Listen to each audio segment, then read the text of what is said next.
वेणु classes में आपका स्वागत है। मैं जो है आपको साइंस के बायोलॉजी यानी विज्ञान के जीव विज्ञान का जो है पहला चैप्टर पढ़ा रही हूँ। ये मेरा पहला चैप्टर का 5वां वीडियो है। इसके पहले जो है मैं आपको 4 जो है वो वीडियो बना चुकी हूँ इस चैप्टर से जुड़ा हुआ, उसे आप देख लीजिएगा तो आगे आपको अच्छे समझ में आएगा। हमारा चैप्टर का नाम क्या है ये देख लीजिए। तो क्या है, जीवन की मौलिक इकाई कोशिका है और ये एनसीईआरटी पैटर्न पे है, यानी एनसीईआरटी बुक में जितने भी इम्पोर्टेंट टॉपिक है उसको जो है हम नोट्स के रूप में जो है बनाए हुए हैं, जिससे आपको पढ़ाएंगे। फिगर भी है जिसको आपको हम डिटेल में समझाएंगे, ठीक है। तो हमारा वीडियो जो है आप देखते रहिए आगे। देखिए ये सब जो है पढ़ाया जा चुका है इसके पहले के वीडियो में, ये सभी फिगर भी पढ़ाए जा चुके हैं। एक एक नाम को मैं समझाई हूँ, आप वीडियो में देखिएगा। साथ ही हमारे चैनल को लाइक सब्सक्राइब कर दीजिएगा, शेयर भी कीजिएगा, ताकि आपके जैसे जो फ्री में पढ़ना चाहते हैं वो पढ़ पाएंगे घर बैठे। ऐसे भी अभी जो है लॉकडाउन का समय चल रहा है, पढ़ाई आपकी अच्छे से हो नहीं पा रही है। ये सब जो मैं आपको दिखा रही हूँ ये सब पढ़ाया जा चुका है, ये एक्सपेरिमेंट में मैं आपको बता चुकी हूँ। केंद्रक, लास्ट जो हमारा वीडियो था वो कोशिका भित्ति जिसको सेल वॉल कहा जाता है और केंद्रक पे जुड़ा हुआ था। केंद्रक में मैं जो है आपको यहाँ देखिए प्रोकैरियोटिक कोशिका, ठीक है, इसके जो दो मतलब इसको जो है यहाँ देखिए कोशिका का संगठन के आधार पर इसको 2 भाग में बांटा गया था, प्रोकैरियोटिक कोशिका और यूकैरियोटिक कोशिका। तो प्रोकैरियोटिक कोशिका का जो है मैं आपको इसके पहले वीडियो में फिगर के साथ समझा चुकी हूँ। ये एक जीवाणु का फिगर है। अब हम लोग को यहाँ से पढ़ना है, ठीक है। अब हम कहाँ से पढ़ेंगे? यूकैरियोटिक कोशिका से पढ़ेंगे। तो हमारा मेन टॉपिक आज का क्या है? ये है, यानी यूकैरियोटिक कोशिका या ससीम केंद्रकी, यानी वैसा केंद्रक जिसकी सीमाएं निर्धारित होती हैं।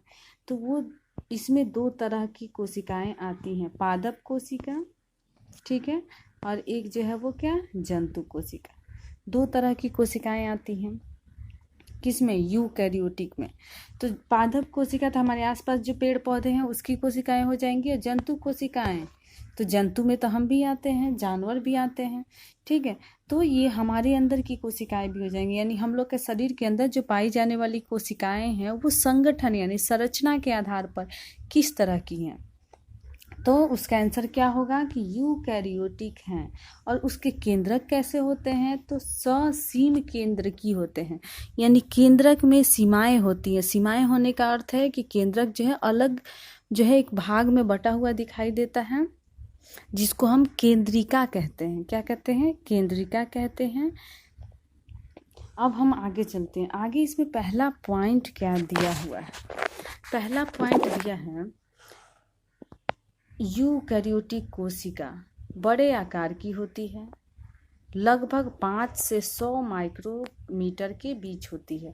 अगर आप हमारा पहला वीडियो इसके पहले वाला यानी चौथा वीडियो जो है अगर आप देखे होंगे तो उसमें जो है प्रोकैरियोटिक की जो कोशिकाएं होती थी उसका आकार जो है 1 माइक्रोमीटर से 10 माइक्रोमीटर तक होता था।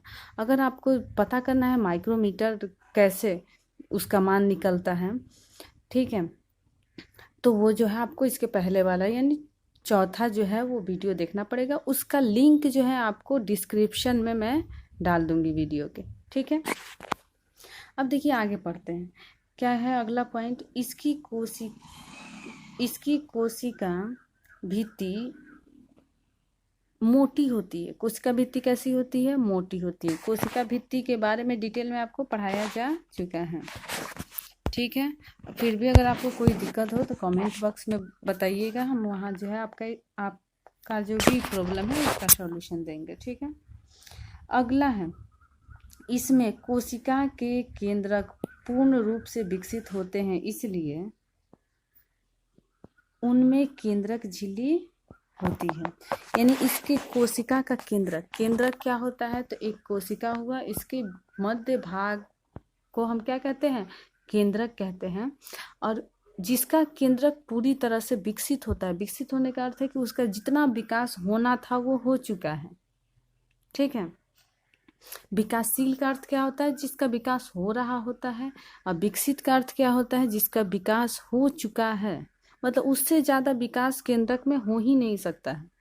तो वैसी कोशिकाएं जिसका केंद्रक पूरी तरह से विकास कर चुका है, इसलिए उसमें केंद्रक झिल्ली होता है। मतलब जिसका पूरी तरह से विकास हो चुका होता है केंद्रक का, उसमें केंद्रक झिल्ली पाया जाता है।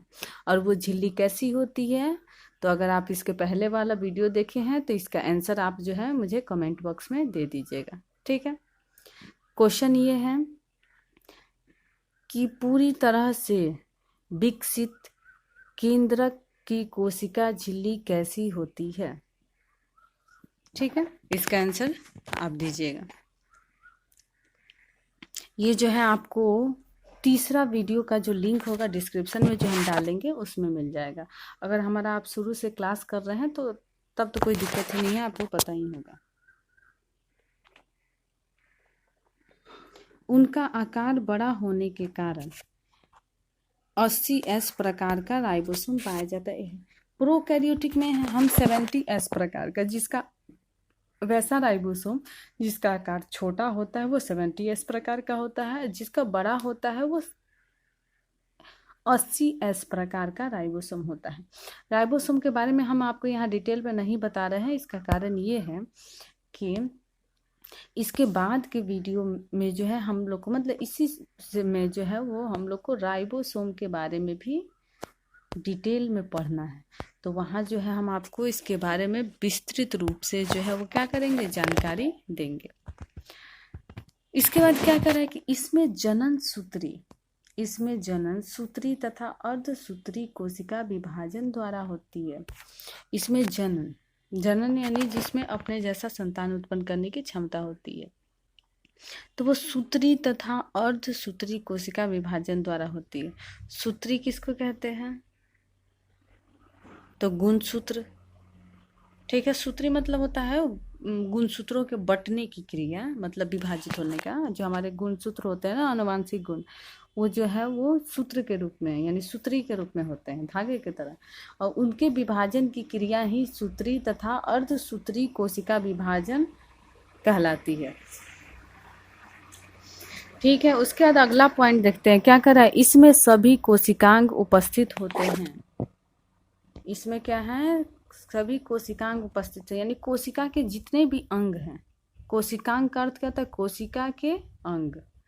तो कोशिका के जितने भी अंग होते हैं, जो हम आपको ऊपर में बताए हुए हैं ना एक वीडियो में, टोटल कितने अंग है कोशिका के, तो वो सभी अंग जो हैं इनमें पाए जाएंगे। कुछ उदाहरण देख लेते हैं। तो उदाहरण क्या है, पादप की कोशिकाएं और जंतु की कोशिकाएं। इनमें जो है कोशिका जो है पूरी तरह से विकसित होती है, और कोशिका में जो है सभी प्रकार के अंग पाए जाते हैं। अब हम फिगर के साथ देख लेते हैं पादप कोशिका का, कि इसका बनावट कैसा होता है।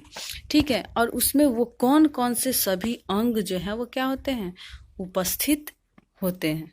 ठीक है, तो देखिए ये वाला जो आपको भाग दिखता है, ये दो कोशिकाएं हो गई। ये एक कोशिका और ये दूसरी कोशिका, जो आपस में यहाँ से जो है ये जुड़ी हुई है, आपस में ये जुड़ी हुई हैं। इधर की जो है अलग कोशिकाएं हैं, ये इधर सब अलग अलग कोशिकाएं हैं, लेकिन ये सब आपस में जुड़ी हुई होती हैं। तो इस तरह का फिगर दिखाया गया है।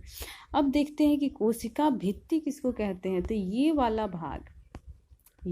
भाग जो है हमारा क्या है, कोशिका भित्ति है। ध्यान से समझिएगा। इसमें जो है यहाँ जो है सबसे बाहरी भाग, यानी एक मिनट इसको क्लियर कर देते हैं थोड़ा आपको समझ में आए। जैसे ये हुआ,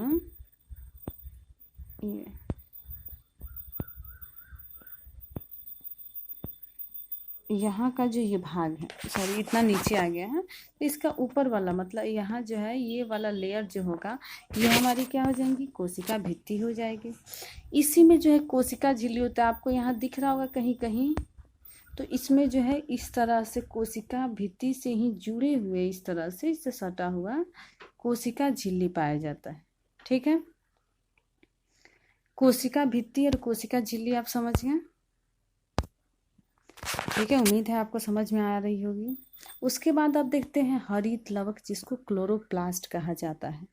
हरित लवक क्या है, तो हरित लवक जो है वो पादपों में ही पाया जाता है। ठीक है, तो इसी के द्वारा जो है वो हरे रंग का लवण उत्पन्न होता है, इसी के कारण से प्रकाश संश्लेषण का क्रिया होता है और इसी के कारण से पौधे जो है हरे रंग के दिखाई देते हैं। ठीक है, इसको हम हरित लवक या क्लोरोप्लास्ट कहते हैं, इंग्लिश में क्लोरोप्लास्ट कहा जाता है। अब देखिए तीसरा है क्या, गोल्जी काय। गोल्जी काय इस तरह से बनावट वाली संरचनाएं पाई जाती हैं और ये सभी संरचनाएं एक समूह में इस तरह से इकट्ठा रहती हैं। ठीक है, तो ये रही हमारे क्या, गोल्जी काय। अब देखिए जरूरी नहीं है कि हरित लवक जैसे कोशिका भित्ति तो एक ही होगा, ये फिक्स है। एक कोशिका में अगर कोशिका झिल्ली है तो वो भी एक ही होगा। ठीक है, ऐसा नहीं है कि कोशिका भित्ति बहुत सारे हो जाएंगी एक कोशिकाओं में, कोशिका झिल्ली बहुत सारी हो जाएंगी एक कोशिकाओं में, लेकिन हरित लवक जो है वो एक से ज़्यादा होंगी। जैसे देखिए यहाँ दिखाई दे रहा है, यहाँ भी है, लेकिन ऐसा नहीं है कि दो ही, हमें यहाँ फिगर में दो बनाए हैं तो दो ही होगा, 3 4 5 6 भी मतलब बहुत सारी हो सकती हैं एक कोशिका में। उसी तरह से गोल्जी काय भी जरूरी नहीं है कि एक ही हो या एक समूह में 3 ही हो या 4 ही हो। उन समूह में जो है ज़्यादा संख्या भी हो सकता है और 1 से 2 जगहों पे भी हो सकती है, जैसे एक जगह पे यहाँ है, दूसरी जगह पे यहाँ है। ठीक है, इस चीज़ का ध्यान रखिएगा।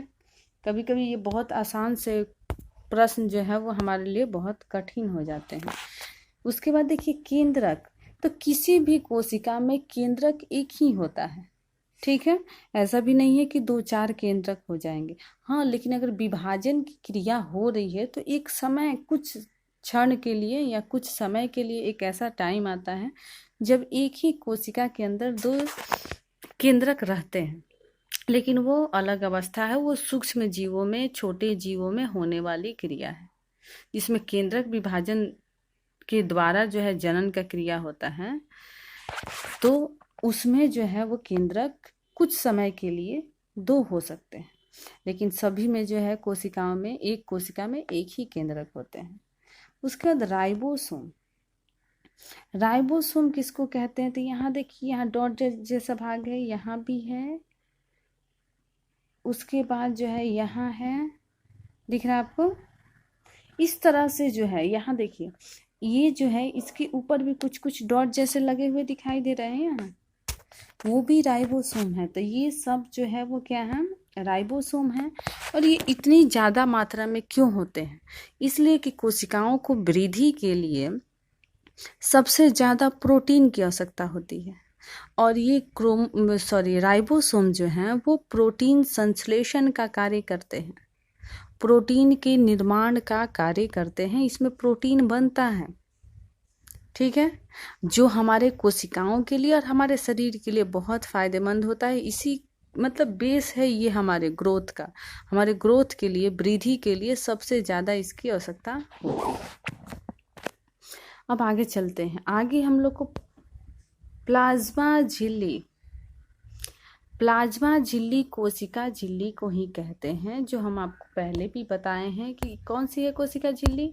एक बार और बता देते हैं, जैसे ये सबसे बाहरी परत इसकी जो हो जाएगी वो कोशिका भित्ति है, लेकिन उसी से सटी हुई जो एक बहुत मतलब बहुत बारीकी से देखना पड़ता है इसको, इससे सटी हुई एक लेयर होती है, इसी कारण से ये कहीं कहीं यहाँ ऐसे ऐसे मोटा आपको दिख रहा है। ठीक है, ये मोटा काले रंग का दिख रहा है। तो ये झिल्ली जो है बहुत पतली होती है और कोशिका भित्ति से सटी हुई होती है, इसीलिए इसे फिगर में दिखाना बहुत मुश्किल होता है। बस हम आपको इस तरह से ही समझा सकते हैं। ठीक है, अगर आप हमारे ऑफलाइन क्लास में होते तो वहाँ हम आपको दिखाने का कोशिश करते हैं, ठीक है। लेकिन अभी तो सिर्फ हम आपको फिगर द्वारा ही बता सकते हैं। अब देखिए अगला जो है वो माइटोकॉन्ड्रिया, बहुत इंपॉर्टेंट है। इसको हम जो क्या कहते हैं, विद्युत गृह भी कहते हैं, पावर हाउस भी कहते हैं, बिजली घर भी कहते हैं। क्यों कहते हैं इतने सारे नाम? ऐसा है कि उसमें बिजली रहता है? नहीं, इसलिए कहते हैं क्योंकि ये ऊर्जा का सबसे अच्छा स्रोत है। मतलब पूरा एनर्जी जो है ना यहीं पे रहता है। मतलब एक कोशिका को जितना ज़्यादा एनर्जी चाहिए या उससे ज़्यादा भी एनर्जी है तो वो यहीं पे स्टोर रहता है। तो वो कौन सा भाग है? देखिए ये यहाँ है। यानी इसका बनावट इस तरह से होता है, ये दोहरी झिल्ली से ऐसे घिरा हुआ होता है और उसमें जो है इस तरह के बनावट होते हैं, ठीक है। उतना बारीकी से हम नहीं बना पाए हैं अच्छे से, एक बार हम आपको अच्छे से बना के दिखा देते हैं। देखिए आपको यहाँ दिख रहा है इस तरह का बनावट है इसका, और ये दोहरी झिल्ली से घिरा हुआ होता है। इसमें जो है इस तरह से, इस तरह का, और इसमें इस तरह से कटे हुए भाग होते हैं, ठीक है। ये होता है माइटोकॉन्ड्रिया। इसी में एटीपी पाया जाता है। एटीपी जो है वो ऐसा भाग है जो एनर्जी को स्टोर करके, इकट्ठा करके जो है वो रखता है। अब देखिए क्रोमैटिन किसको कहते हैं? तो क्रोमैटिन ये शब्द जो है आपको केंद्रक में भी पढ़ाए थे हम। केंद्रक के अंदर जो केंद्रिका वाला भाग होता है उसके आसपास जो धागे जैसी बिखरी हुई संरचना होती है, इसी को हम क्या कहते हैं? क्रोमैटिन कहते हैं, ठीक है। इसी को हम क्रोमैटिन कहते हैं, जो धागे जैसी संरचना होती है। उसके बाद है केंद्रक द्रव्य, यानी केंद्रक में याद रखिए कोशिका द्रव्य अलग होता है। जैसे यहाँ जो है वो हल्का आपको ऐसे ऐसे कुछ दिखाई दे रहा है ना, इसमें इसे इसे बना हुआ हल्का धुंधला सा पीछे की तरफ, ठीक है। वो जो है कोशिका द्रव्य हो गया। और केंद्रक में भी जो है आपको कुछ ब्लैक ब्लैक सा दिखाई दे रहा है ना, मतलब ब्लैक जो है केंद्रिका है बीच में एक, उसके अंदर जो है हल्का पेंसिल से कलर का दिखाई दे रहा है, वो जो हो जाएगा उसका केंद्रक द्रव्य हो जाएगा, ठीक है। उम्मीद है आपको समझ में आया होगा। अगर हमारा वीडियो जो है आपको अच्छा लगे तो आप लाइक कर दीजिए, चैनल को सब्सक्राइब कर लीजिए, ठीक है। इससे आप ही को सुविधा होगा, जो भी वीडियो हम अपलोड करेंगे वो आसानी से मिल जाएगा, नोटिफिकेशन मिल के तौर पे आपको मिलेगा, उसको आप देख लीजिएगा। थंबनेल जो हम बनाते हैं उसमें काफ़ी परिवर्तन नहीं करते हैं, बस जो है उसमें जो भाग 1, भाग 2, भाग 3, भाग 4, भाग 5 ऐसे करके जो है वो डाल देते हैं, ताकि आपको थंबनेल से ही पहचान हो जाए कि शायद ये हमारा अगला वीडियो है, ठीक है। आगे चलते हैं। कोशिका द्रव्य और केंद्रक द्रव्य आपको समझा चुके हैं, ठीक है। अब देखिए खुरदरी अंतःप्रद्रवी जालिका, नाम बहुत बड़ा है ना।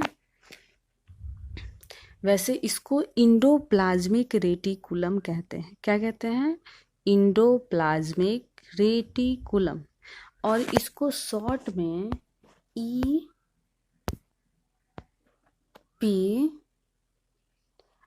भी कहते हैं। क्या कहते हैं? EPR। तो कहीं भी अगर EPR लिखा हुआ आए तो हम क्या समझेंगे कि वो अंतःप्रद्रवी जालिका बता रहा है। अब अंतःप्रद्रवी जालिका 2 प्रकार की होती हैं, एक खुरदुरी होती है और एक चिकनी होती है, ठीक है। तो अंतःप्रद्रवी तो हम क्या देख रहे थे? अंतःप्रद्रवी जालिका, जिसको EPR कहा जाता है, यानी इंडोप्लाज्मिक रेटिकुलम, ठीक है। ये 2 प्रकार का होता है। एक होता है खुरदरी, एक कैसा होता है? खुरदरी, मतलब जिसका सतह जो है हल्का खुरदरा सा होता है, उसको खुरदरी अंतःप्रद्रवी जालिका कहते हैं, ठीक है। ये सब यहाँ जो आपको दिखाई दे रहा है, यहाँ है, ये सब जो है वो क्या है? अंतःप्रद्रवी जालिका ही है, जो जिसका सतह मतलब इस तरह से है, और ये ऊपरी जो ये सतह होंगी इसकी, ये वाली, ठीक है। अगर ये चिकना होता है तो इसको हम चिकनी अंतःप्रद्रवी जालिका कहते हैं। और इस पे खुरदरा होता है। तो ये खुरदरा कब होता है? जब इस पे जो है वो राइबोसोम लगे होते हैं, या है ना राइबोसोम। तो जिस पे राइबोसोम लगे होंगे वो खुरदरी अंतःप्रद्रवी जालिका होगा, क्योंकि वो खुरदरा सतह हो जाएगा उसका। और जिस पे नहीं लगे हुए होते हैं वो चिकना होता है, ठीक है, इसलिए उसका नाम चिकनी अंतःप्रद्रवी जालिका रख दिया गया। अब देखते हैं रसधानी।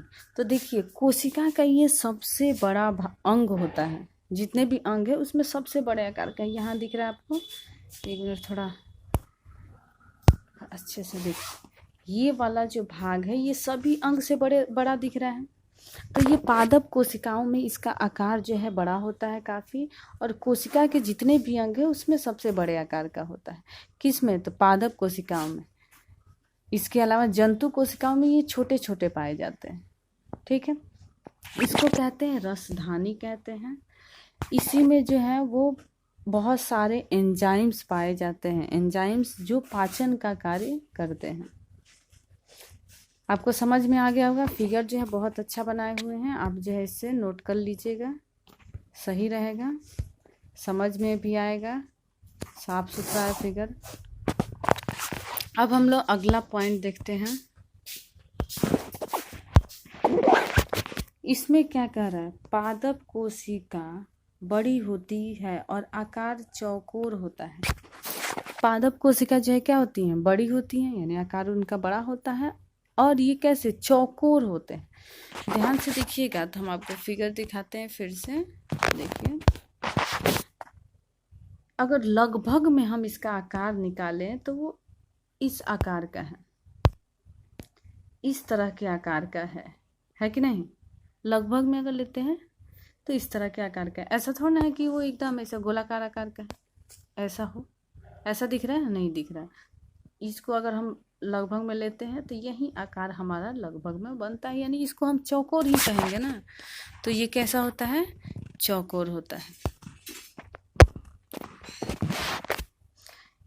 इसमें जल संग्रहण की रिक्तिका बड़ी होती है। जल संग्रहण की रिक्तिका, तो रिक्तिका और रसधानी जो है एक ही है, जो बड़े आकार की है। यहाँ ये दिखाई दे रही है ना, एक मिनट, देखिए रसधानी हम देखे हैं, ये रही। तो रसधानी को ही हम रिक्तिका भी कहते हैं। याद रखिए, कई जो है अंग जो है वो अलग अलग नामों से लिखे जाते हैं, लेकिन आपको सभी नाम याद होने चाहिए, ठीक है। और इसको इंग्लिश में क्या कहते हैं? तो वेकल्स कहते हैं। इसमें जल का संग्रह और एंजाइम का संग्रह जो है वो सबसे अधिक मात्रा में होता है। इसमें कोशिका भित्ति होती है। तो पहले ही बताए थे आपको कि इसमें कोशिका भित्ति भी पाई जाएगी और कोशिका झिल्ली भी पाई जाएंगी। उसके बाद है प्लाज्मिड भी पादप कोशिकाओं में पाई जाती है, जिसमें क्लोरोप्लास्ट प्रमुख है। इसमें क्या? प्लाज्मिड पाया जाता है। प्लाज्मिड जिसके अंदर जो है वो तरह तरह के लवक आते हैं, जैसे अवर्णी लवक, वर्णी लवक, क्लोरोप्लास्ट यानी हरित लवक, ठीक है। क्लोरोप्लास्ट को हरित लवक कहते हैं। ये सभी जो है इसके अंतर्गत आते हैं। आपको समझ में आ रहा है? समझ में आ रहा है तो कम से कम कमेंट बॉक्स में यस लिख दीजिए या लाइक कर दीजिए। इससे हमें लगेगा कि हाँ आप पढ़ रहे हैं, आपको पढ़ने में अच्छा लग रहा है, तो मुझे भी पढ़ाने में अच्छा लगेगा। अब अगला पॉइंट देखते हैं, क्या कह रहा है? कोशिका झिल्ली पादप कोशिकाओं में पाया जाता है। तो पहले ही हम बताए थे कि पादप कोशिका में कोशिका भित्ति भी पाया जाएगा और कोशिका झिल्ली भी पाया जाएगा। कोशिका भित्ति और कोशिका झिल्ली के बारे में आपको समझाने की ज़रूरत नहीं है। अगर आपको नहीं समझ में आ रहा है तो हमारा जो है भाग 3 इस चैप्टर का, ठीक है, और भाग जो है 4 देख लीजिए, आपको अच्छे से समझ में आ जाएगा। ऊर्जा उत्पादन करने वाले अंगक माइटोकॉन्ड्रिया पाया जाता है। माइटोकॉन्ड्रिया, बताए थे कि इसको जो है हम ऊर्जा गृह या विद्युत गृह या पावर हाउस भी कहते हैं, क्योंकि इसी के द्वारा हमें ऊर्जा प्राप्त होता है, यानी यहीं पे जो है ऊर्जा स्टोर भी होता है, यानी इकट्ठा रहता है, और यहीं से ऊर्जा जो है वो कोशिकाओं को प्राप्त भी होता है। जैसे मान लीजिए कि अगर मनुष्य का देखा जाए तो मनुष्य जो है, जैसे अभी नवरात्र चल रहा था, 1-2 दिन हुआ, खत्म हुआ ना, कल ही खत्म हुआ है, तो नवरात्र चल रहा था, तो उसमें इंसान क्या 9 दिनों तक भूखा रह जाता है, बहुत कम खाता है, फलाहार करता है बस वो, ठीक है। तो 9 दिनों तक भूखा रहता है, फिर भी लगभग वो सभी काम करता है अपना, तो इतना एनर्जी कहाँ से मिलता है? तो कोशिका में जो माइटोकॉन्ड्रिया होता है उसमें जो है, जिस दिन वो ज़्यादा खाए रहता है, एनर्जी उसको ज़्यादा मिला रहता है और काम उतना नहीं कर पाया रहता है, तो वो एनर्जी उसके अंदर स्टोर रहता है, इकट्ठा रहता है, और वही जब वो भूखा रहता है तो उस समय वो एनर्जी जो है क्या होता है, धीरे धीरे खर्च होता है। इसलिए मनुष्य जो है वो बिना खाए भी काफ़ी समय तक जिंदा रह सकता है, और वो किसके कारण से संभव है? तो माइटोकॉन्ड्रिया में जो एनर्जी स्टोर है उसी के कारण से। अगला देखते हैं क्या कर रहा है, प्रोटीन के निर्माण और वृद्धि के लिए, प्रोटीन के निर्माण और वृद्धि के लिए राइबोसोम पाया जाता है, यानी प्रोटीन के निर्माण के लिए राइबोसोम पाया जाता है। तो राइबोसोम 2 तरह के पाए जाते हैं, जैसे प्रोकैरियोटिक कोशिका अगर हो तो उसमें 70S प्रकार का राइबोसोम होता है जो आकार में छोटा होता है, और अगर यूकैरियोटिक कोशिका हो तो उसमें जो है 80S प्रकार का राइबोसोम होता है जो आकार में जो है 70S प्रकार के राइबोसोम से क्या होता है, बड़ा होता है। और राइबोसोम का काम क्या है? तो प्रोटीन का निर्माण करना, जो हमारी वृद्धि के लिए, चाहे कोशिकाओं की वृद्धि के लिए बहुत ही आवश्यक होता है, बहुत ही जरूरी है प्रोटीन। अब देखिए अगला पॉइंट देखते हैं क्या कह रहा है, अंतःप्रद्रवी जालिका भी पाया जाता है। अंतःप्रद्रवी जालिका जिसको ER या EPR कहते हैं, यानी इंडोप्लाज्मिक रेटिकुलम, ठीक है। परिवहन का कार्य करने वाले अंगक क्या है? परिवहन का कार्य करने वाले अंगक गोल्जिकाए पाया जाता है। परिवहन किसको कहते हैं? तो आप लोग पढ़े होंगे, परिवहन में जो है वो गाड़ी वगैरह भी आते हैं, जो वाहन हमें एक जगह से दूसरे जगह ले जाते हैं।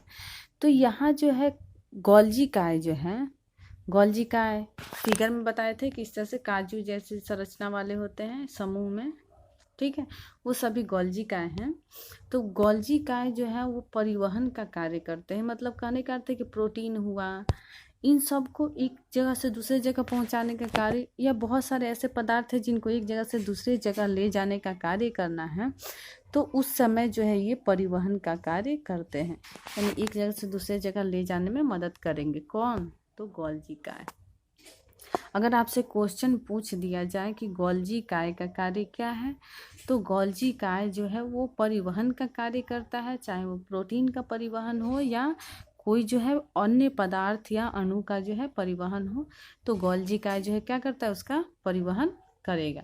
परिवहन का अर्थ होता है किसी भी चीज को एक जगह से ले जाकर दूसरे जगह पहुंचाने का कार्य करना, और उस जगह से कोई चीज है तो उसको लेके वापस आने का कार्य करना, ठीक है। अगला पॉइंट देखते हैं क्या करे, कोशिका के सभी अंगकों पर नियंत्रण करने वाला अंगक केंद्रक भी पाया जाता है। अच्छा, केंद्रक जो है कोशिका के बीच में होता है, सेम वैसे ही दिखता है जैसे सौर मंडल, सूरज जो है वो क्या है, जितने भी ग्रह हैं उसके बीच में है, तो ऐसे ही मान के चलिए कि हम केंद्रक भी है। जिस प्रकार से सूरज जो है वो सबको जो है एक ही प्रकार की स्थिति, मतलब किस तरह से वो गति करे, किस तरह के भाग कर रहे हैं, ठीक है, तो वो जो है जिस तरह से मतलब भ्रमण करता है, सभी ग्रहों को एक साथ जोड़े रखता है, सभी का चाल समान रूप से रखता है, उसी तरह से जो है कोशिका के अंदर मतलब बीच में सेंटर में जो केंद्रक है वो भी यही कार्य करता है। क्या करता है? कोशिका के अंगकों का मतलब कौन सा अंग सही ढंग से काम कर रहा है, क्या काम है उसका, उस काम को वो कर रहा है कि नहीं कर, मतलब इन सब का जो है वो ध्यान रखता है और उन्हें प्रेरित करता है कि वो कार्य वो सही तरीके से करे। ठीक है, तो इसीलिए जो है इसको हम क्या कह सकते हैं? कोशिका का नियंत्रण करने वाला अंगक यानी अंग भी कह सकते हैं। किसको? तो केंद्रक को। ठीक है, अब हम चलते हैं आगे। क्या कह रहा है? सेंट्रोसोम केवल पादप कोशिकाओं के छोटे पादपों में विभाजन का कार्य करते हैं लेकिन बड़े पादपों में उपस्थित होते हैं। सेंट्रोसोम जो है जैसे क्रोमोसोम, ठीक है, तो क्रोमोसोम की तरह ही छोटे छोटे भाग पाए जाते हैं। क्रोमोसोम की तरह ही छोटे छोटे भाग पाए जाते हैं जिनको हम क्या कहते हैं? सेंट्रोसोम कहते हैं। और ये जो है सेंट्रोसोम वो पादप यानी छोटे पादप यानी छोटे जो पौधे होंगे उनकी कोशिकाओं में विभाजन का कार्य करते हैं। यानी छोटे पौधे की जो कोशिकाओं का विभाजन होगा उसमें सेंट्रोसोम का योगदान होता है, लेकिन ये कार्य नहीं करते हुए भी बड़े पादपों में ये उपस्थित होते हैं। ऐसा नहीं है कि नहीं पाए जाते हैं, लेकिन इनका कार्य वहाँ नहीं होता है, लेकिन फिर भी वहाँ वो उपस्थित होते हैं।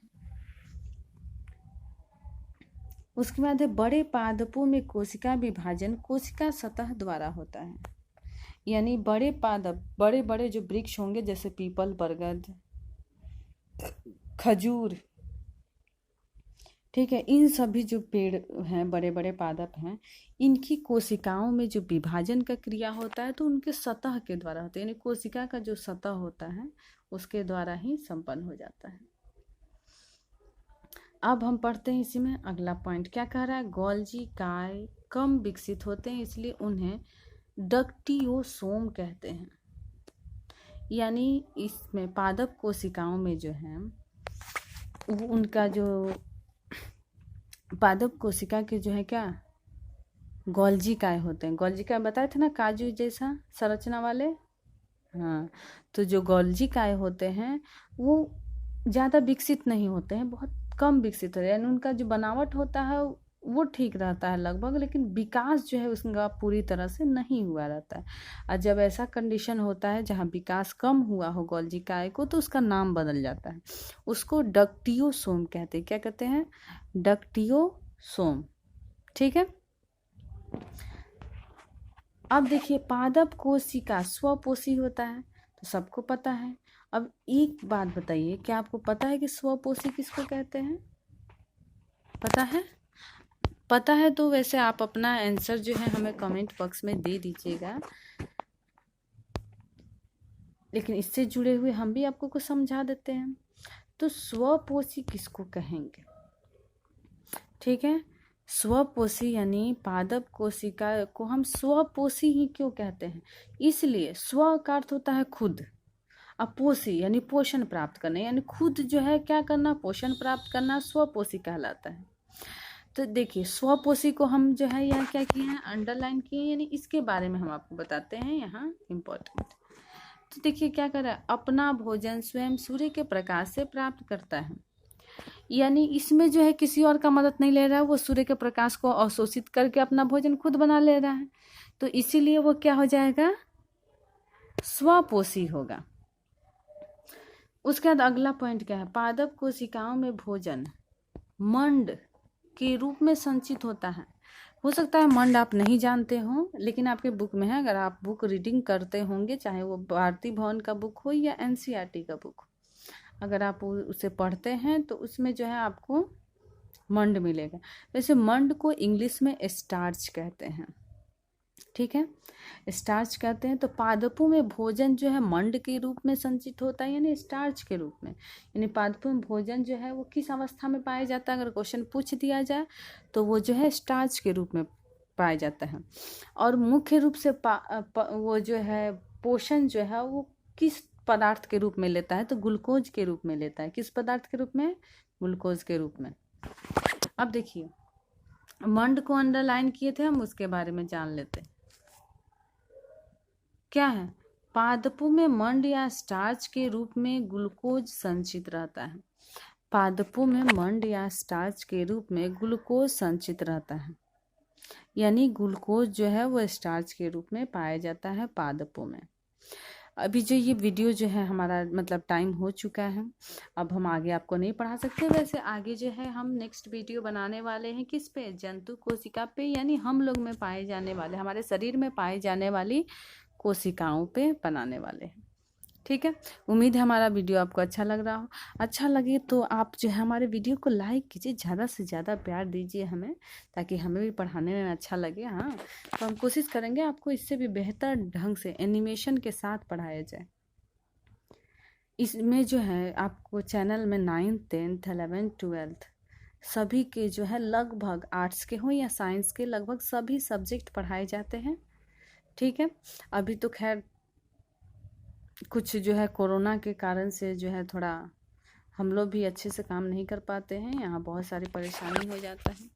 आज जो है हम लोग कितना पढ़े हैं ये देख लेते हैं। ठीक है, तो आज हम लोग पढ़े हैं कहाँ तक?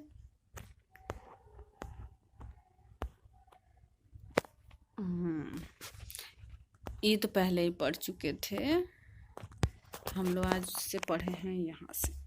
यूकैरियोटिक कोशिका पढ़ें। यूकैरियोटिक में दो आता था, पादप कोशिका, जंतु कोशिका। तो पादप कोशिका के बारे में फिगर के साथ, उसके नाम के साथ हम लोग उसके बारे में विस्तृत रूप से पढ़ें। अगर आप इतना पढ़ लीजिएगा तो आपको आगे चल के 10th 11th में कोई दिक्कत नहीं होने वाला है। 11th 12th में आप जो है बस इतना पढ़ लीजिए, कोई आपको परेशानी नहीं होगी। अब हम आगे जो पढ़ेंगे वो जंतु कोशिका के बारे में डिटेल में पढ़ेंगे। ठीक है, हमारे चैनल को आप जो है सब्सक्राइब कर लीजिए, लाइक कीजिए, ज़्यादा से ज़्यादा प्यार दीजिए हमें। इससे जो है हमें जो है आपके लिए मेहनत करने में भी मतलब अच्छा लगेगा। हमें जो है एनर्जी मिलेगी आपके इस मतलब पढ़ने के तरीका को देख के, हमें ये लगेगा कि आप सिंसियर होके पढ़ रहे हैं। ठीक है, ठीक है, धन्यवाद। आप जो है हमारा इतना वीडियो देखें इसके लिए।